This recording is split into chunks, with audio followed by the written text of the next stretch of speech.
सध्या आपल्याबरोबर विद्या चव्हाण जोडल्या गेलेल्या आहेत आणि विद्याजी, आपण ऐकलं असेल संजय राऊत नेमके काय म्हटले आणि त्यांनी शरद पवारांवर टीका केली आहे। महाराष्ट्रातल्या लोकांसमोर आता आम्ही कुठल्या तोंडाने जाणार? राजकारणामध्ये अशा प्रकारे असा सन्मान होणं हे उचित नव्हतं असं त्यांचं म्हणणं आहे। शरद पवारांनी शिंदेंचा सत्कार करायला नको होता अशी त्यांनी एक संतापी भूमिका मांडली आहे।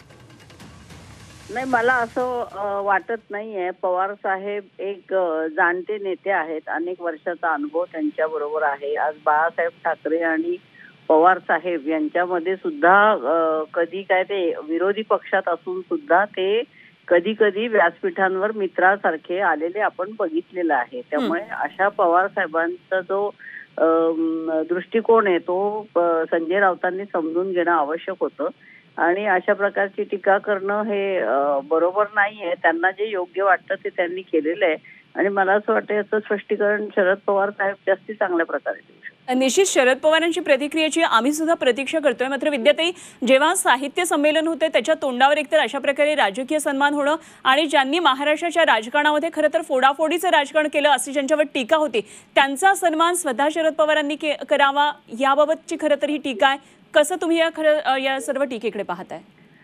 हे साहित्य संमेलन असू दे किंवा मोठे मोठे जे सत्काराचे कार्यक्रम असतात ते अनेक दिवस आधीच ते ठरवले जातात आणि त्याच्या तारखा ह्या पवार साहेबांनी दिलेल्या आहेत आणि त्याप्रमाणे ते त्या कार्यक्रमाला गेलेले आहेत। परंतु तिथे त्यांना कोणाचा सत्कार करायचा आहे, काय सत्कार करायचा आहे हे सगळं जे काय आहे ते मला असं वाटतं त्याचं डिटेल माझ्याकडे तरी नाहीये आणि अशा प्रकारे संजय राऊतांनी शरद पवारांवरती टीका करणं हे बरोबर नाहीये। कारण मी मगाशीच तुम्हाला म्हणाले की अनेक वेळा बाळासाहेब ठाकरे आणि शरद पवार सुद्धा एका मंचावरती आलेले आहेत आणि एकमेकांवरती त्यांनी कधी टीका पण केलेली आहे, कधी स्तुती सुमनं सुद्धा उधळलेली आहेत। तेव्हा राजकारणामध्ये आणि ह्या अशा कार्यक्रमांमध्ये साहित्य संमेलनाचा कार्यक्रम आणि राजकारणाचा काही संबंध नसतो, पण अनेकदा साहित्य संमेलनांमध्ये उद्घाटनासाठी किंवा काय आर्थिक मदत सरकारकडनं मिळत असते म्हणून राजकारण्यांना किंवा मुख्यमंत्र्यांना बोलवलं जातं